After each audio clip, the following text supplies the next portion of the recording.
ऋषि याज्ञवल्क्य की पत्नी मैत्रेयी उपनिषद काल में परम विद्वान थी और वह धन से अधिक ज्ञान की कामना करती थी। बृहदारण्यक उपनिषद में उल्लेख किया गया है कि अपनी संपत्ति के अधिकार को छोड़ दिया था और अपने पति से केवल आत्मज्ञान के लिए प्रार्थना की थी। इसी प्रकार बृहदारण्यक उपनिषद में विदेह के राजा जनक की सभा में गार्गी और याज्ञवल्क्य के बीच उच्च स्तरीय दार्शनिक बहस का उल्लेख है। तैत्तरीय संहिता और मैत्रायणी संहिता में उल्लेख किया गया है कि संगीत, नृत्य और अन्य ललित कलाओं को भी सिखाया गया था। हमारे शास्त्रों में बताया गया है कि 2 प्रकार की लड़कियां थी। पहली ब्रह्मवादिनी, और ये महिलाएं जीवन भर वेदों का ज्ञान प्राप्त करती थी। दूसरी साधुवाहा, ये महिलाएं शादी से पहले तक ब्रह्मचर्य व्रत का पालन करती थी और शादी के बाद गृहस्थ आश्रम में प्रवेश करती थी। तो मित्रों, यह एक बहुत ही अच्छी व्यवस्था थी और ये क्या है बात, वो सब हम जानते हैं। तो मित्रों, इसके साथ ही नमस्कार मेरे सनातनी परिवार, हम हिंदुस्तानी चैनल पर आप सभी का बहुत बहुत स्वागत है। मित्रों, आज हम बात करने वाले हैं वो बहुत ही रसप्रद है, क्योंकि हम हमेशा जो बात करते हैं वो अपने शास्त्रों के आधार से बात करते हैं, और वो है कि क्या आज के समाज में जो फैली मान्यता है कि क्या स्त्रियां भी वेदाध्ययन कर सकती है, ये इस पे बहुत सवाल उठते हैं। तो उस पे ही कुछ हम नज़र डालेंगे, क्योंकि आजकल के जो हालात है वो हालात पहले नहीं थे। पहले का हालात बहुत ही अच्छे थे, क्योंकि पहले सिर्फ मनुष्य को ध्यान में रख के सब शास्त्रों की रचना की गई थी और इसमें सब समान थे, स्त्री हो या पुरुष, क्योंकि आत्मा का कोई लिंग भेद नहीं होता है। आत्मा जो है वो सबकी एक समान है। फर्क है वो जन्म के बाद होता है, और वो है स्त्री और पुरुष का, और उसको हमने ही बनाया हुआ है कि स्त्रियां शास्त्रों का या वेदों का अध्ययन नहीं कर सकती है। लेकिन अगर हम थोड़े पीछे जाके देखेंगे तो पता चलेगा कि स्त्रियों को कितना मान सम्मान मिलता था। कभी हमने कभी अपने ग्रंथों को ना ही खोला है, ना ही देखा है, तो हमें कैसे पता चलेगा कि हमारे शास्त्रों में क्या लिखा है।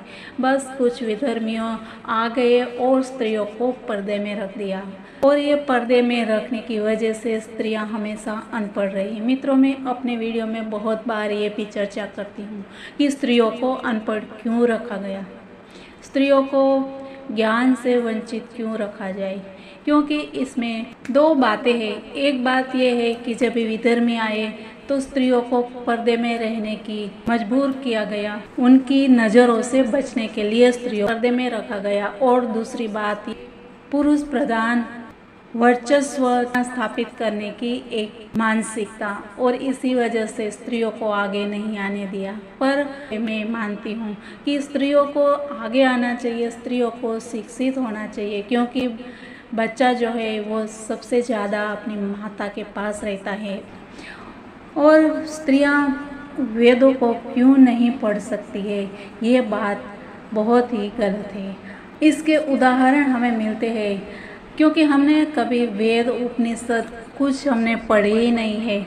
और इसीलिए मित्रों, ये जो चैनल है वो हमेशा इसीलिए कार्यरत है कि अपने आज के लोगों को, समाज को जागरूक करना है और आने वाली पीढ़ी को मजबूत और सशक्त बनाना है। मित्रों, हमारे शास्त्रों में ऐसे बहुत से उदाहरण मिलते हैं जिसमें स्त्रियां सबसे शास्त्रार्थ में आगे रहती थी, जैसे कि रोमसा, लोपामुद्रा, अदिति, विश्ववारा, शाश्वती, अपाला, सिकता और निवावारी यामी। इन स्त्रियों का नाम बहुत सारा है ऐसा, लेकिन मित्रों, ये बात स्त्रियों को अभी आगे आने की बहुत ही ज़रूरत है।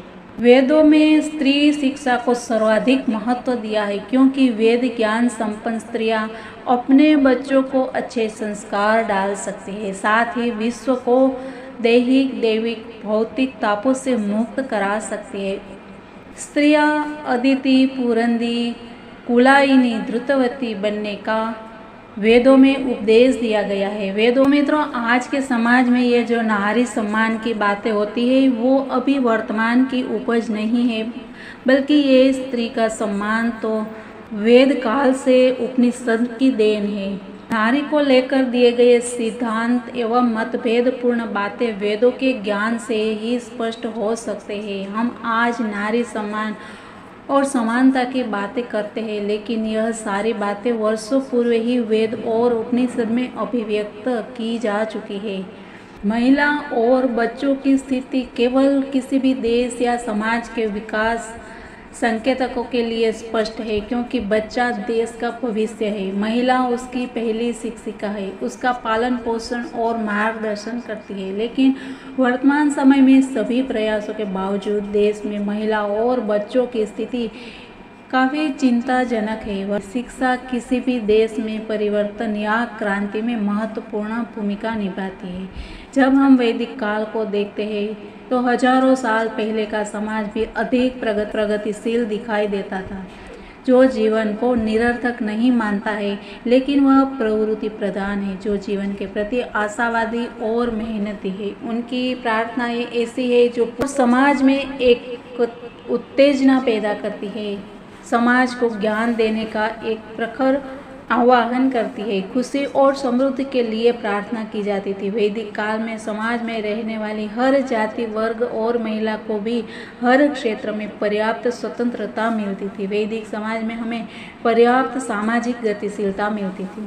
तो ये सोचो कि अगर माँ अनपढ़ होगी तो वो अपने बच्चों का विकास कैसे कर पाएगी। यही कारण है कि हमने अपनी नई शिक्षा नीति का उद्देश्य निर्धारित करना होगा। तो मित्रों, नारी का ज्ञान जो है वो समाज के उत्थान में महिलाओं की शिक्षा कितनी महत्वपूर्ण है ये दिखाती है। जहां आधुनिक समाज और स्वतंत्रता के इतने वर्षों के बाद भी हम पुरुषों के समान ही महिला शिक्षा में 100% तक नहीं पहुंच पाए हैं। जब हम वैदिक काल को देखते हैं तो हजारों साल पहले का समाज भी अधिक प्रगतिशील दिखाई देता था, जो जीवन को निरर्थक नहीं बल्कि एक सार्थक जीवन मानता था और आशावादी था। वैदिक काल में बेटे और बेटी के सामाजिक और धार्मिक अधिकारों में अंतर था ही नहीं। वैदिक शिक्षा प्रणाली और स्वतंत्र और समतावादी समाज का प्रभाव था। वैदिक काल में कई विद्वान के छंदों की रचना की गई थी। वैदिक भजन की रचना करने वाली महिलाओं की संख्या काफ़ी थी, जो यह बताने के लिए पर्याप्त है कि वैदिक काल की महिलाओं की स्थिति अच्छी थी। तो मित्रों, क्यों ना हम अभी जागरूक हो जाए और समाज को जागरूक करने का काम स्त्रियों का है। सभी नारी को आगे आना चाहिए और समाज में ये एक उदाहरण स्थापित करना चाहिए। मित्रों, नारी एक शक्ति भी कहा गया है, इसीलिए शक्ति की उपासना भी करते हैं हम। और जब भी नारी सशक्त होती है तभी एक समाज ही बहुत ही सुदृढ़ और प्रगतिशील बनता है। तो मित्रों, ऐसे ही हम वेद और पुराणों की चर्चा करेंगे। तो मित्रों, अभी से हम यही सीरीज शुरू करने वाले हैं कि वेद और पुराण जो है वो क्या कहते हैं, क्योंकि सबको ये ज्ञान होना बहुत ही ज़रूरी है।